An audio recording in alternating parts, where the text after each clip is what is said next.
Hace 2 millones de años, el continente africano era todo menos predecible. Lo que hoy reconocemos como animales familiares, como los babuinos o los grandes felinos, en aquel entonces eran versiones más salvajes, menos domesticadas y considerablemente más dispuestas a arrancarte un brazo por error. Era un mundo en el que caminar erguido no te convertía en rey de la selva, sino en una presa algo más visible. Entre los diversos homínidos que trataban de no ser parte del menú del día, uno destacaba no por su ingenio, sino por su mandíbula. Paranthropus, con su cráneo reforzado, dientes que parecían diseñados para triturar rocas y una cara perturbadoramente parecida a la nuestra, se ganó un lugar muy peculiar en el catálogo evolutivo. No era exactamente humano, pero tampoco del todo ajeno. Mientras otros se las arreglaban para correr, esconderse o inventar cosas útiles como lanzas, Paranthropus sobrevivía a base de pura masticación disciplinada. Su menú era vegetal, sí, pero lo digería con tanto compromiso que logró prosperar durante más de 1 millón de años. Algunos estudios sugieren incluso que pudo haber utilizado herramientas rudimentarias, aunque probablemente no para nada que incluyera instrucciones. Y aunque eventualmente desapareció del mapa junto con sus dientes tamaño industrial, su paso por la historia no fue tan silencioso como podría pensarse. Tal vez dejó rastros más allá de los fósiles, tal vez incluso algún que otro virus, pero eso ya lo veremos. A veces, los fósiles no solo revelan huesos, sino también conflictos entre científicos. La decisión de Broom de crear un nuevo género no fue recibida con abrazos académicos. Para muchos en la comunidad científica de la época, separar a Paranthropus de los Australopithecus era como dividir un pastel sin permiso, innecesario y provocador. Argumentaban que, pese a su constitución más robusta, los fósiles seguían perteneciendo al mismo grupo de siempre. Lo llamaban Australopithecus robustus, como para dejar claro que no era tan especial. Pero el tiempo y el descubrimiento de más restos similares en otras partes de África empezó a reforzar la idea de que Paranthropus sí representaba algo diferente. Su anatomía no era una simple variación, era el reflejo de una estrategia evolutiva distinta. Aunque el debate persiste hasta hoy, muchos expertos coinciden en que estos homínidos constituyen una rama lateral dentro del árbol de la evolución humana, una línea paralela, robusta y fascinante. Comprender a Paranthropus no es solo cuestión de contar huesos, sino de mirar atrás en el tiempo y observar el ecosistema completo donde evolucionaron. Desde aquel hallazgo en 1938, se han descubierto más de 300 fósiles atribuidos al género Paranthropus, repartidos entre al menos 3 especies diferentes. Pero para entender realmente a estos parientes antiguos, hay que retroceder más en el calendario evolutivo y situarse en la África del Plioceno. Hace unos 4.3 millones de años, en África Oriental, apareció una de las primeras especies de homínidos conocidos, Australopithecus anamensis. Este ser ya caminaba sobre 2 piernas, aunque conservaba adaptaciones útiles para trepar árboles. Tenía un cerebro pequeño, dientes grandes y una dieta variada, parecida a la de chimpancés o gorilas actuales. Mucha fruta, raíces, hierbas y quizás algo de carne cuando había oportunidad. Se considera que Anamensis fue el ancestro común tanto de los australopithecos posteriores como de Paranthropus y también de la rama que llevaría eventualmente a nuestra especie. ¿Cómo se separaron estas líneas evolutivas? Una posible explicación es lo que los biólogos llaman partición de nicho, un mecanismo que permite a distintas especies compartir el mismo espacio sin competir directamente, especializándose en diferentes recursos o hábitats. Algunos grupos de Anamensis comenzaron a adaptarse a las plantas de sabana, otros permanecieron en ambientes boscosos y algunos desarrollaron una estrategia más flexible y generalista. Estas decisiones ecológicas, acumuladas durante generaciones, podrían haber marcado la separación definitiva de sus trayectorias evolutivas. Los primeros fósiles claramente asignados a Paranthropus datan de hace 2.6 millones de años, aunque es probable que su linaje surgiera antes, tal vez hace más de 3 millones de años. Para ese entonces, ya mostraban cráneos y mandíbulas mucho más fuertes, capaces de procesar alimentos especialmente duros o fibrosos. Podían comer las mismas plantas que otros homínidos, pero además tenían acceso a recursos que los demás simplemente no podían masticar. Esta ventaja les permitió sobrevivir en momentos difíciles, ocupando un nicho propio dentro del mismo entorno compartido con otros homínidos. Mientras la evolución moldeaba distintas estrategias de supervivencia, algunos cerebros crecieron y otros se quedaron con espacio de sobra. Aunque Paranthropus desarrolló cráneos y mandíbulas cada vez más resistentes, su cerebro permaneció pequeño, sin grandes cambios a lo largo del tiempo. Desde un punto de vista evolutivo, esto no resulta extraño. Si la rutina diaria consiste en masticar los mismos vegetales una y otra vez, ¿para qué invertir energía en un órgano que consume tanto como el cerebro? Y es que el cerebro es un lujo metabólico. En nuestra especie actual, utiliza cerca del 20% de las calorías diarias, lo que lo convierte en una de las estructuras más demandantes del cuerpo. Sin embargo, incluso hace más de 2 millones de años, el aumento de volumen cerebral ya estaba rindiendo frutos en nuestra línea evolutiva. Mientras la mandíbula se hacía más delicada, el cráneo humano empezaba a expandirse. Parte de este cambio pudo deberse a una fuente inesperada de alimento: los restos que dejaban atrás los depredadores. Un estudio publicado en 2015 demostró que esas carcasas todavía contenían carne y médula ósea aprovechables. Para los primeros homínidos carnívoros, aunque fuera de manera parcial, ese acceso adicional a proteínas y grasas pudo haber sostenido el crecimiento de un cerebro cada vez más exigente. Así, nuestro linaje optó por una estrategia más flexible, adaptativa y oportunista. Paranthropus, en cambio, eligió especializarse. Dos caminos distintos, dos formas de enfrentar los desafíos del mismo mundo. En el vasto escenario de la evolución humana, pocas ramas son tan llamativas y enigmáticas como la de Paranthropus. Este género, ahora extinto, sobrevivió por más de 1 millón de años con una estrategia bastante peculiar: fuerza masticatoria extrema y una dieta altamente especializada. Mientras otras especies apostaban por la flexibilidad y el ingenio, Paranthropus eligió la estabilidad. Dentro de este grupo existieron al menos 3 especies.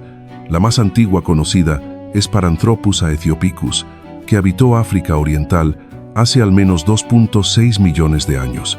A partir de ella surgió Paranthropus boisei, que apareció hace 2.5 millones de años y es sin duda el más robusto y reconocido del género. El tercero, Paranthropus robustus, vivió más al sur, en el territorio que hoy es Sudáfrica. Lo que hacía inconfundible a boisei era su cráneo, una estructura increíblemente sólida, con pómulos retraídos, una frente inclinada hacia atrás, una cresta sagital bien desarrollada y molares enormes. Esta anatomía no era un simple capricho evolutivo, servía para procesar grandes volúmenes de vegetación dura, como pastos y raíces típicas de las sabanas africanas. Aunque en un principio se pensaba que boisei se alimentaba de nueces y semillas duras, estudios isotópicos y de desgaste dental revelaron que su dieta estaba dominada por plantas 4. A pesar de su cráneo imponente, el cerebro de boisei era modesto. Con un volumen de entre 450 y 550 centímetros cúbicos, superaba ligeramente al de los chimpancés modernos, pero estaba muy por debajo del de nuestros ancestros más cercanos, como Homo habilis o Homo erectus. Mientras nuestro linaje apostaba por cerebros más grandes y mandíbulas más ligeras, Paranthropus siguió el camino contrario. También existía un notable dimorfismo sexual. Los machos eran bastante más grandes que las hembras. Estimaciones actuales calculan que los varones medían alrededor de 137 centímetros y pesaban cerca de 49 kilogramos, mientras que las hembras alcanzaban apenas los 124 centímetros y 34 kilogramos. Aunque su tamaño corporal era reducido, el cráneo desproporcionadamente grande les daba una apariencia muy distinta a la de otros homínidos, incluso más ruda que la de los neandertales, quienes duplicaban su peso en muchos casos. A nivel locomotor, Paranthropus era totalmente bípedo. Caminaba sobre 2 piernas, como nosotros, aunque conservaba algunos rasgos en la parte superior del cuerpo que recordaban a los simios: hombros altos, brazos fuertes y proporciones robustas. Sin embargo, sus manos no estaban adaptadas al trepado, lo que indica que llevaba una vida terrestre, no arborícola. Lo más fascinante es que, durante casi 1 millón de años, su anatomía cambió muy poco. Esta estabilidad no es señal de retraso evolutivo, sino de eficiencia. Cuando un organismo está bien adaptado a su entorno, no hay presión por transformarse. Contrario al mito popular, La evolución no tiene una meta ni sigue una línea recta hacia formas superiores. Se trata de pequeñas variaciones que se acumulan a lo largo de generaciones, siempre que resulten útiles para sobrevivir y reproducirse. Incluso, si los huesos de Paranthropus parecen casi idénticos a lo largo del tiempo, es probable que a nivel genético siguieran adaptándose. El problema es que no tenemos tejidos blandos ni suficiente ADN preservado como para estudiar estos cambios internos. No obstante, la biología moderna nos permite inferir que el cambio no siempre es visible a simple vista. Uno de los rasgos más distintivos de Paranthropus era la cresta sagital. Esta prominencia ósea en la parte superior del cráneo era el anclaje de enormes músculos temporales, los que permitían cerrar la mandíbula con fuerza. Este rasgo también está presente, aunque en menor medida, en gorilas, orangutanes y algunos chimpancés. En el caso de P. aethiopicus, el famoso cráneo negro exhibe la cresta sagital más desarrollada jamás encontrada en un homínido, otorgándole una silueta craneal alargada y llamativa. Más allá de lo visible, un hallazgo reciente ha abierto nuevas puertas al estudio del género. En el año 2023, científicos lograron extraer fragmentos de ADN de un diente fosilizado de Paranthropus, con una antigüedad estimada de 2 millones de años. Este material representa la secuencia genética más antigua obtenida de un homínido hasta la fecha. Aunque todavía está en análisis, este descubrimiento podría ayudar a esclarecer cómo se diferenciaban genéticamente de otras ramas humanas y cómo se adaptaron a su entorno a nivel molecular. Mientras Paranthropus boisei vivía en el este de África, otra especie de su género prosperaba más al sur, Paranthropus robustus. Esta especie apareció hace aproximadamente 2.2 millones de años en lo que hoy es Sudáfrica. Aunque compartía rasgos generales con boisei, presentaba diferencias anatómicas notables. En términos generales, Robustus tenía una estructura menos pesada. Su cráneo y mandíbula eran más ligeros, lo cual sugiere una dieta más flexible. Se ha observado que consumía tanto plantas C3 propias de bosques como C4 típicas de sabanas, lo que indica una posible adaptación a cambios estacionales. Además, su dentadura muestra un alto desgaste y muchas fracturas, evidencia de una alimentación exigente. Curiosamente, su tasa de caries era elevada, lo que ha sido interpretado como un posible consumo frecuente de miel. Más allá de la dieta, lo que genera mayor debate científico es la relación de Paranthropus con el uso de herramientas. Aunque tradicionalmente se ha atribuido la fabricación de herramientas a miembros del género Homo, existen hallazgos que cuestionan esta exclusividad. Las herramientas de piedra más antiguas, del tipo Oldowan, datan de hace 2.6 millones de años.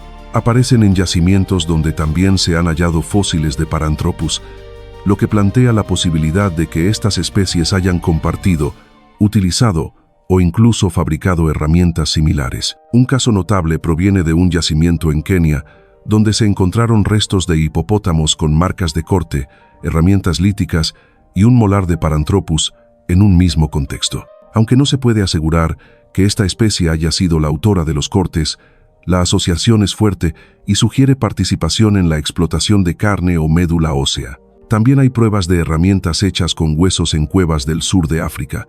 Estas aparecen con mayor frecuencia en sitios con restos de Paranthropus que en los de Homo erectus. Eran utensilios simples, hechos a partir de huesos largos o costillas, y probablemente se usaban para excavar raíces, abrir termiteros o recolectar alimentos. Desde el punto de vista anatómico, Paranthropus poseía manos con la capacidad de agarre preciso. Esta característica biomecánica le habría permitido manipular objetos con control y posiblemente fabricar herramientas rudimentarias. La idea de que Paranthropus aprendiera observando a otras especies, como Homo habilis o Homo erectus, tampoco es descabellada. En primates actuales se han documentado comportamientos de imitación compleja. En este sentido, la observación pudo haber sido un motor de adaptación cultural, aunque limitado. Lo cierto es que Paranthropus representa una estrategia evolutiva distinta. Mientras el linaje humano avanzaba hacia cerebros más grandes y tecnologías más complejas, esta rama optó por la eficiencia anatómica, especialización alimenticia y estabilidad estructural. Aunque desapareció hace más de 1 millón de años, su huella persiste en el registro fósil, en los debates científicos y recientemente en la genética. En 2023, investigadores lograron recuperar fragmentos de ADN de un diente fosilizado de Paranthropus, con una antigüedad de unos 2 millones de años. Este material genético es el más antiguo obtenido de un homínido y podría ofrecer pistas decisivas para entender cómo se diferenciaba esta rama de nuestros antepasados directos.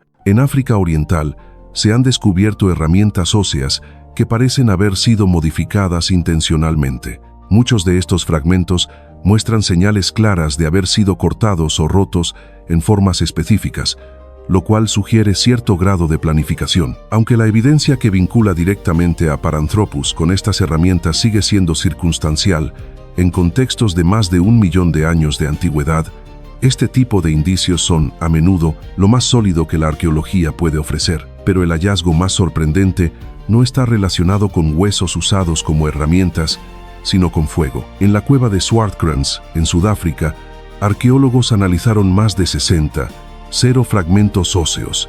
De ellos, 270 presentaban signos de haber sido expuestos al calor. Estos huesos aparecieron distribuidos en múltiples capas del sitio conocido como Swartkrans No.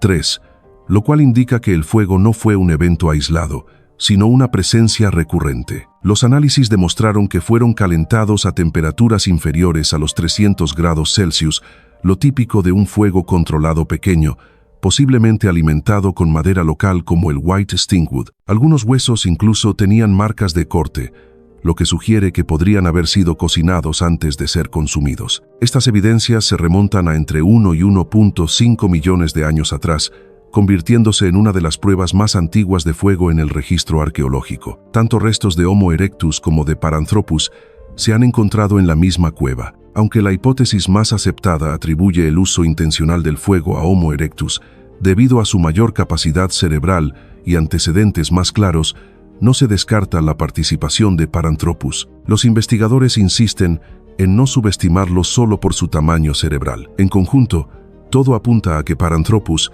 no solo utilizaba herramientas, sino que quizás también las fabricaba desde piedras afiladas hasta implementos de hueso o madera. No hay razón para pensar que no tuviera la inteligencia suficiente para hacerlo, y mientras no aparezca un esqueleto fosilizado sosteniendo una herramienta, esto es lo más cercano que tenemos a una respuesta afirmativa. Paranthropus compartió su hábitat con nuestros ancestros en el este y sur de África, en paisajes variados que incluían zonas ribereñas, sabanas abiertas y matorrales. Aunque podían adaptarse a distintos entornos, estos homínidos preferían áreas cercanas al agua, donde la vegetación era más densa y los alimentos más abundantes. Boisei consumía sobre todo plantas de sabana, mientras que Robustus alternaba entre plantas de sabana y de bosque según la estación. Sin embargo, estas zonas húmedas no solo ofrecían recursos, sino también peligros constantes. Uno de los depredadores más temidos era Crocodylus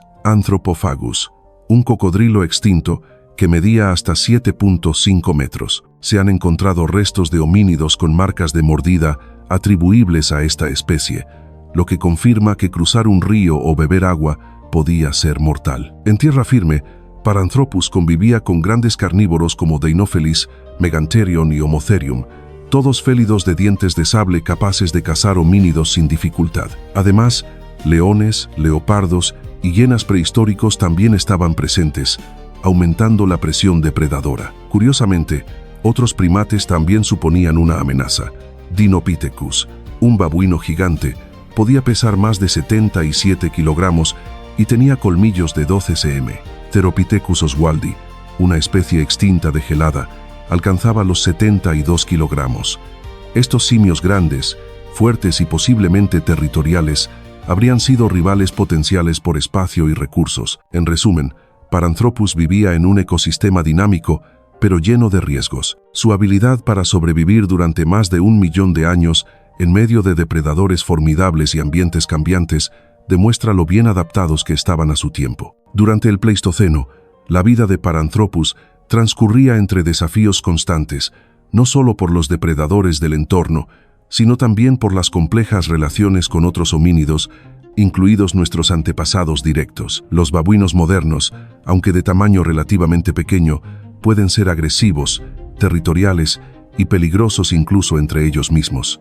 Ahora, imaginar una versión prehistórica de más de 70 kilogramos, equipada con colmillos enormes, ayuda a comprender el tipo de amenazas que Paranthropus pudo haber enfrentado. Estos primates, como Dinopithecus, no solo eran físicamente imponentes, sino también potencialmente territoriales y agresivos, con los recursos compartidos como motivo de enfrentamiento. Pero una amenaza aún más impredecible fue la de otros homínidos. Paranthropus coexistió con varias especies del género Homo, como Homo habilis, Homo rudolfensis, Homo erectus y posiblemente Homo naledi. Estas especies compartieron paisajes similares en África Oriental y Meridional durante más de 1 millón de años. Una evidencia notable de estos encuentros proviene de Kenia, donde se descubrieron huellas fósiles que datan de hace 1.5 millones de años. Los investigadores observaron 2 patrones de pisadas distintas, realizadas con horas o días de diferencia. La diferencia en el tamaño y la forma de caminar llevó a los expertos a sugerir que pertenecían a 2 especies diferentes. Las características concuerdan con Paranthropus y Homo erectus, 2 homínidos bípedos pero con morfologías muy distintas. Homo erectus ya había desarrollado herramientas hachelenses, como hachas de mano, además de posibles lanzas de madera o rocas utilizadas como proyectiles. Encontrarse con un grupo de estos homínidos armados podía ser más peligroso que con cualquier felino prehistórico. A diferencia de otros animales, Homo erectus tenía la capacidad de coordinarse y usar estrategias. Sin embargo, no todo habría sido conflicto. En algunos contextos, la coexistencia pacífica entre especies es posible, como se ha documentado entre chimpancés y gorilas modernos, que a veces comparten zonas de alimentación. La sobreposición ecológica no implica necesariamente competencia directa, y es posible que Paranthropus y Homo hayan compartido espacios sin enfrentamientos constantes. Un aspecto sorprendente de esta convivencia es la posible transmisión de enfermedades. El virus del herpes simple tipo 2, que en humanos se transmite principalmente por contacto sexual, parece tener un origen peculiar, mientras que el virus del herpes simple tipo 1 es una infección antigua exclusiva de nuestra especie. El tipo 2 está más estrechamente emparentado con el herpes que afecta a los chimpancés. Estudios genéticos indican que el virus del herpes simple tipo 2 se separó del virus de los chimpancés hace aproximadamente 1.6 millones de años. La hipótesis más aceptada señala a Paranthropus boisei como el intermediario. Habría contraído el virus de ancestros de chimpancés y lo habría transmitido a alguna especie del género Homo. La vía de transmisión aún es objeto de debate.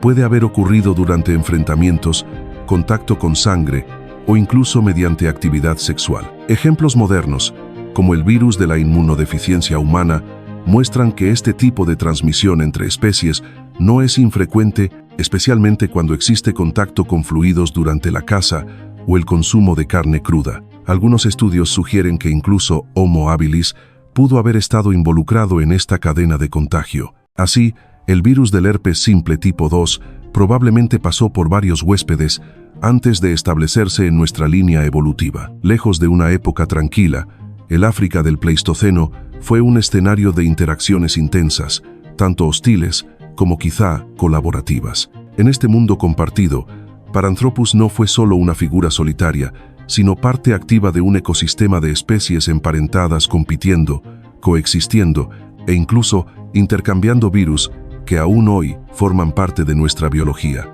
Aunque Paranthropus boisei posiblemente jugó un papel en la transmisión del virus del herpes simple tipo 2, no deberíamos cargarle toda la culpa a este antiguo homínido. Su historia, como la de muchas especies extintas, culmina con un final que aún guarda múltiples interrogantes. Hace aproximadamente 1 millón de años, Paranthropus desapareció del registro fósil.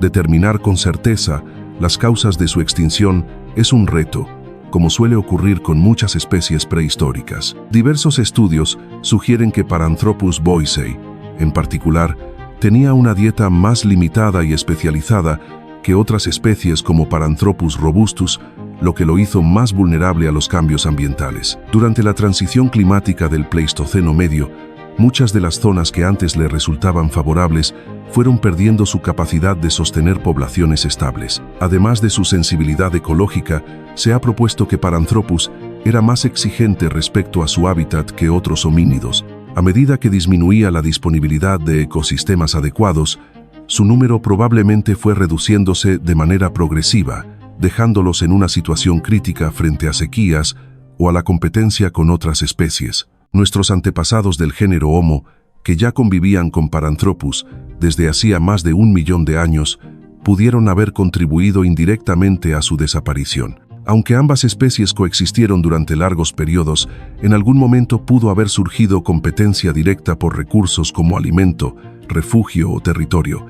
No obstante, no existe evidencia directa de un conflicto que llevara a su extinción. A veces, uno no puede evitar imaginar cómo habría sido el mundo si Paranthropus hubiera sobrevivido hasta la actualidad. Tal vez habrían sido tratados con desconfianza o violencia, o quizá, como los chimpancés y gorilas de hoy, simplemente habrían ocupado su propio espacio, coexistiendo silenciosamente a nuestro lado. Su extinción nos recuerda que la evolución no sigue una línea recta, y que incluso las formas de vida más fascinantes pueden desaparecer sin dejar del todo claro el porqué.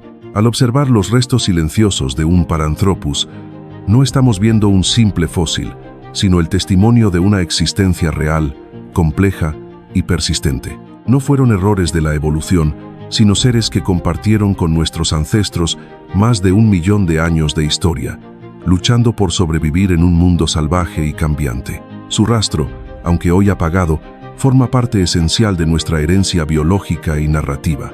Sin ellos, el relato humano estaría incompleto.